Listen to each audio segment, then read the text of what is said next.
William Eklund joins today's show where we talk about his shoulder injury, the first season in AHL, and his thoughts on Quentin, Musty, and Will Smith at Dev Camp. So all that and more on today's episode of Locked On Sharks. You're Locked On Sharks, your daily podcast on the San Jose Sharks. Part of the Locked On Podcast Network, your team every day.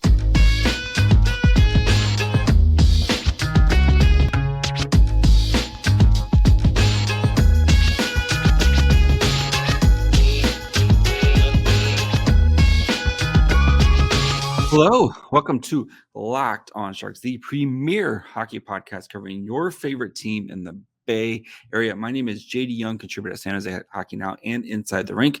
And I want to thank you for making Locked On Sharks your first listen, proudly a part of the Locked On Network, where we cover your team every day. And even though it's the offseason, you're getting 4 episodes this week.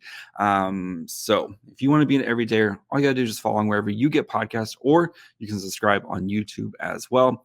And William Eklund joins the show today, where we're going to talk about, of course, his shoulder, how he's doing, how he's feeling, how rehab has gone. We talk about his first season in the AHL and, kind of what he learned from there and, kind of some of the stuff that he, took away from it, and comparing it also to his season in the SHL, some of the things he learned, and then talk a little bit kind of dev camp and, kind of some fun stuff like that. So, and talk about some of the other Swedish players. So, so without further ado, let's get into it with William. And now making his third time, William Eklund coming on to talk about everything that was from last season. But of course, we have to ask, well, first, how are you doing, buddy? I'm doing all good. It's been a busy summer for me. A lot of rehab and a lot of getting back out there on the ice and stuff. So I'm doing all good. How are you doing? Doing all right. Very, very enjoying the free time now before the season starts again. But I know we have to ask the big question that's on top of every Sharks fan's mind. Did Will Smith hook you up with some Chipotle? I know you're a little bit jealous, right? That he got that nice Chipotle deal, and so not yet, but I'll be on him on that. So it's Chipotle is my favorite meal out there. So yeah, I'll probably talk with him about that. So no, but I mean, the real question is, of course, how is the shoulder, right? You had shoulder surgery. You mentioned you're rehabbing. How's it feeling right now? I'm all good right now, to be honest. It's gone way faster than I thought it would. Get back. So I'm back on the ice. I've been on the ice a lot now in last couple of weeks here. So I'll be ready for camp and be ready to go. I know you there was talk of maybe trying to rehab it and stuff, but then you guys went with the surgery option. Was that to be like, let's just repair it, get it over with, and then you want to try to get it back to so you don't have this problem ever again? Hopefully. Yeah, that was the case. I'd had it the whole season a little bit. I had some couple times that I had it. So, and in that game against Colorado, when I got it the last time, I was like, I need to get this done to feel better. So I just couldn't gamble with my future career and stuff, and I wanted to have a surgery, and this time it went well. So I'm thankful for the work it did. Talk us to that play. Was it just kind of a weird play, or like a weird angle, or did just you all of a sudden, next thing you know, you're kind of skating back to the bench and your shoulder doesn't feel right? Yeah, I feel that feeling before, same feeling, and it wasn't a big hit or something. It was in that sequence, I just fell to the ice a little weird, and I can just feel it pop out. So, and that was just not a good feeling to have. No. I needed to get it done. So I just know right there that I needed to do something about it. All right. So you mentioned you're good to go. Ready for ice. We've seen you've some of the videos on your Instagram of you working out. You're kind of protecting the shoulder a little bit as you're working out, but you feel like you're pretty close to being ready to go, or 100% right now. Yeah, I'd probably go 100% right now. I'm not doing any physical contact and stuff like that yet, but it's closer and closer. I think that's the thing for camp. So, I'm getting there. I'm getting stronger. I'm getting healthier. So it feels all good for me. How are you kind of nervous or anxious to get that first hit in, at least to kind of test it and be like, okay, I'm good to go? Because I know that's a big thing, kind of a mental hurdle for a lot of athletes, especially when you hurt yourself, is like that first bit of contact. And when you pop back up or, kind of skate back to the bench and making sure everything is kind of good to go. Yeah, I understand what you said. Like you're gonna be a little in the first sequence. You're gonna just feel out a little bit, feel how it feels, and right now I feel like it's really good and really stable. So it's gonna be take some hits to get used to it, and but after that I'll be all good. So, and you mentioned you kind of were playing with a bad shoulder all season. I think, right? You maybe tweaked it in the beginning of, kind of middle of October, and you kind of played through it for the most of the season. So, I mean, you still had a really productive season in the AHL. So, does that kind of make you think like, wow, if I'm fully healthy, like how much better can this be? Yeah, I had some, I think I had a problem with the shoulder the whole season, and I tried just to play through it because I really wanted to play, and I really wanted to get that call up. So I'm just, of course, like now when I feel like I have a good shoulder and don't be afraid sometimes when you go into the corners that it's gonna pop out. I think that's gonna be thing for me to get my my confidence even better in those type of battles. So I'm really looking forward to next season. All right. Speaking about next season, of course, they just announced the rookie tournament. Are you going to try to play in the rookie tournament? Or are you going to kind of see how it goes with that? I think that it's kind of middle of September for the rookie tournament. Are you going to just try to focus on training camp? Well, I don't know yet. See what Mike Greer tells you to do. Yeah, exactly. Okay. All right, guys, before we continue with William, and like I said, we're going to talk about kind of some of the other Swedish players. We're going to talk about Erik Karlsson and how big of a star he actually is in Sweden. Talk about what Eklund saw at development camp. First, though, we got to take a quick break and talk to you guys about our good friends over at FanDuel. And if you want to take your first swing on betting on MLB on FanDuel, now is the time because you get 10 times your first bet amount and bonus bets up to $200. That's right. Bet $20 and you'll land $200 in bonus bets, win or lose. That's $200 you can spend on betting everything from the money line to the over/under. Who thinks he can get that first home run? Again, Ohtani hitting home run. Just keep betting that. You're probably going to do pretty well. So you can do it all on an app that's safe, secure, and super easy to use. Plus, when you win, you get paid instantly. There's no better place to bet on MLB than FanDuel, America's #1 sports book. So sign up today. Visit FanDuel.com/lockedon to get up to $200 in bonus bets. That's FanDuel.com/lockedon. FanDuel, official partner of Major League Baseball. So last year, of course, like I said, you played with the Barracuda for the entire season. What was the biggest thing you learned during that season? Yeah, biggest thing for me, I talked about it here. I think before this season, I wanted to come back. I wanted to produce more. I wanted to be a player that you can count on in different types of the game. And I think I learned a lot of that this year too. I think I wanted to be a leader. Even if it was an AHL or NHL, I wanted to be a leader. So I think that's one thing that I learned this year too, how to be a leader on and off the ice and trying to, get better every day.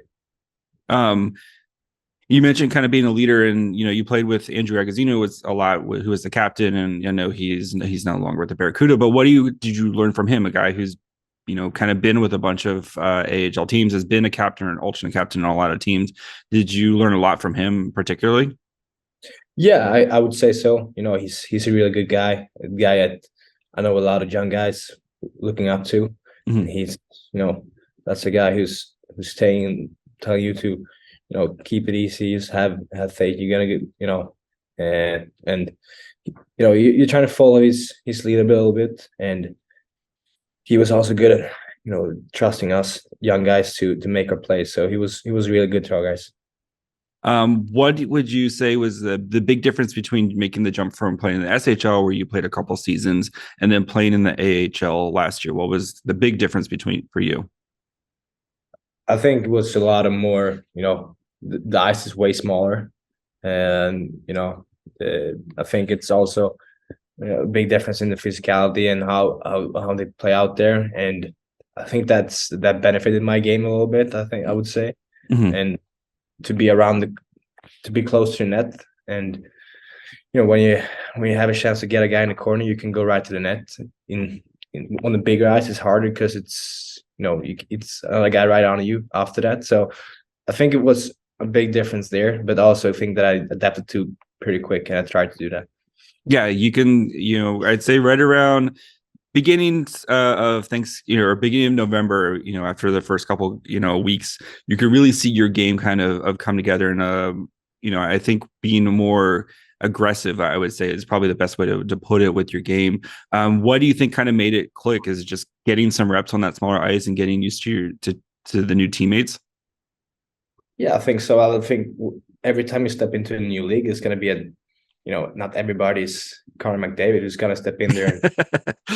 But every time you step into a new league, it's going to be adapting time. And Mm-hmm. I was just trying to make that adapting time as quick as possible.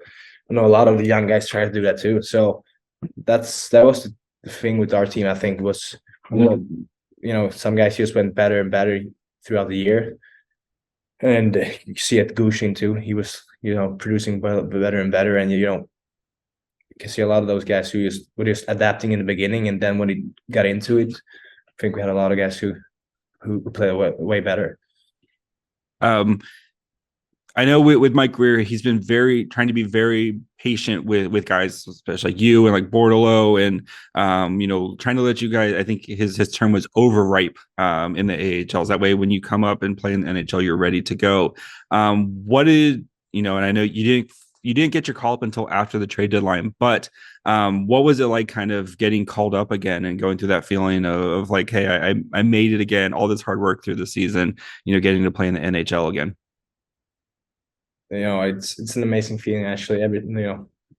Because this year I think I really deserved it, and that was even more because I really grinded through those AHL games, and they called me up in a very good time when I think I played my best, I think. And that's a good feeling when you feel like you deserve something and you get called up. So it was just a relief and happiness. Walk us through the first goal, right? First of all, I'm sure it must have felt like a huge weight finally coming off, because you played the 9 games in the previous season. You went through the entire AHL season and you scored pretty well in the AHL, and then finally getting that first goal. Walk us through that feeling, and then of course the spinorama, the celebration, everything part of it, the very William Eklund-esque goal right there. Walk us through it. Yeah, as you said, it was a real relief for me. Had a lot of chances those 8 games I was up. I think I, could have scored even more. So that, I just saw Tommy working it in the corner and get it up to Pooley. He was trying to get it from me. I tried to get it for him back end so I can, trick the goal a little bit. And this time I did it. So. And I just happened to slide on my knees and do a spinorama while it. So that's pretty nice. I know you had your mom was intended. You had family. What was that like? Just knowing that they were there for that moment. Yeah, it was emotional. Of course, it was. You see my mom, who's been there all my life too, and having her there, of course, it's emotional. It's special, and. For her to be there was pretty cool. Did she get the puck? Who has the puck? Yeah, the puck is home and it's on the on the wall, on the mantle there. Yep. So yeah, I'm sure mom was like, "I'll take this for me. I earned this one." And then the next game you had the penalty the penalty shot goal, and then the celebration again. Like with that, is it just like, did you kind of have a plan when you're going into a penalty shot, or is it just like, let me kind of try something out, or what? And then like go through that goal. Yeah, I had a couple tries in the AHL, I think, and I didn't succeed on. And knew some penalty shots that I like to do. So I just, I had a feeling I wanted to do it again. And this time it worked out, and the celebration just came after it. It was not a real plan, but I was just pumped up to score. So it was just fun. Yeah, I mean that was a very good. Is that one of those things you don't realize you're doing until you get back to the bench and you sit down and then you're like, oh wow, I was just like pumping up the crowd, like full crate. Yeah, that's how it is. Exactly how it is. Okay. The Sharks, they've added a lot of kind of young Swedes, including Fabian Zetterlund and Jacob Peterson, both who acquired around the trade deadline last year. Did you know those guys beforehand? I know it's kind of a very tight knit group with the Swedes. Did you guys know beforehand, or have you kind of gotten a chance to get to know those guys a little bit? Of course, I knew what it was, and I've seen them a couple of times and talked a little bit, but not that good. But after you get on the same team and you sit at the same dinner table a couple of times, you get to know each other really good. So I think we hang out pretty much every day, our guys there and then. And it was a little fun for me to speak some Swedish. It was all year I've been speaking English, so it was fun to finally speak some Swedish too. All right, guys, before we continue with William Eklund, do want to thank you guys again for making Locked On Sharks your first listen, proudly a part of the Locked On Network, where we cover your team every day. And if you want to be an everydayer, all you got to do is just follow along wherever you get podcasts, or you can subscribe on YouTube. Next week, we have one of the 2023 draft members is scheduled to make his debut on the Locked On Sharks podcast. So we're going to be discussing that. Of course, anything that happens with Erik Karlsson, we'll get you guys covered with that as well. So we'll probably start to here soon look into the rest of the Pacific Division, kind of see how the rest of the division started with our as we start getting ready for training camp. So plenty of good stuff coming up on Locked On Sharks. Again, make sure you guys are following wherever you get podcasts, or you can watch on YouTube as well. Of course, the other very famous Swede, Erik Karlsson, who's a lot of trade rumors and stuff, and I don't think that's gonna we can guess and talk about where he's going to go or if he's going to go anywhere. But how big, I don't think we, like in the United States, understand how big Erik Karlsson is back in Sweden. I know he's been racking up some awards here with the Victoria and then the Golden Puck. How big of an icon is he actually back there home? Yeah, no, if you ask, I think some guy, you don't even have to know hockey if you ask about Erik Karlsson. I would say a lot of people know who it is. And he's just a big idol here. He's been a big idol for me, for my brothers, for my, some of my friends. And they ask how it is to play with him. And he's just a good guy. It's television time. So, people don't understand how big he is here. I mean, how is it to play with them? Right? I mean, I know it's, I think we joked after your first game, he had a couple setups to you on the power play that you kind of whiffed on, but like, is it just because, I mean, he's so good, he just finds a way to get you the puck, right? And you could be anywhere on the ice and the dude just finds you, right? Yeah. That's really the best way to describe it. He'd find me a couple of times. Like I just had to skate into an area and he would find me. So that's big of adapting time too. Like you have a D-man who's gonna find you every time. That's that's a great thing to score a goal forward. So yeah, it was just really cool to play with him. Hopefully we'll see if he's back, but it feels like it's probably he's going to be on to different pastures as he's looking to win, and I think the Sharks are looking to kind of build that new core with guys like you and Musty and Will Smith. So let's talk about development camp. I know you didn't get to participate, but how important was it for you to be there? And as you said, try to be a leader on and off the ice for some of these young guys. Yeah, I think it's really important. I tried to be there. I think that's a good thing for me to be there and also say hello to the guys who came in there and talk to Will and Musty and those guys, just try to welcome them. And I know a little bit how it is to be around there. I've been there 1 year now and try to show them a little bit around and stuff like that. So I think that's also a big thing for our future, friendship and stuff, and as teammates. So it's an important thing for me to be there. Is it you were missing Chipotle really bad and you had to get back to the States for a little bit? I think I had it like 4 times that week, so it was a couple times there. So it was same order every time. It's still as good. I know you're gonna be like the coffee shop next to me at work. They know my order. Like when I come in, are you gonna be like that soon? They're gonna be like, "Oh, Will's here. Let me just get started with it." Hopefully, that's the plan, right? Yeah, that's how it was pretty much this year. A little bit. I had one pretty close to Ali last year, so yeah, it was pretty much how it was. That's good. If you know what you like, just get the same thing, right? You don't want to deviate. So I'm the same way, right? If I know what I want from the restaurant, why try something new if you know exactly what you're going to get? So Quentin, Musty, and Will Smith, right? The first round picks from this year's camp. What'd you think? I know Musty was very impressive during rookie. I know you probably wouldn't have gotten to play because all the older guys, Robbins and Bordelot and Goosh and those guys didn't play, and you probably wouldn't have gotten to play either. But what was your thoughts on those guys? Especially like Musty with his 2 goals. Like that dude's big, man, and he can move, right? Yeah, I think he's gonna be good. A big piece of the future, Mhm. and when I talk to him too, he sounds like a humble guy, and I think that's the most important thing too. He's a good guy, also a great player out there, and so it's just gonna be fun to see that both of them. Will was also obviously a good guy too, so it's just fun to see them out there and playing. So hopefully it will be a fun future. Will Smith looks really fast. Is he as fast as he looks on, at least on yeah? He's a fast guy.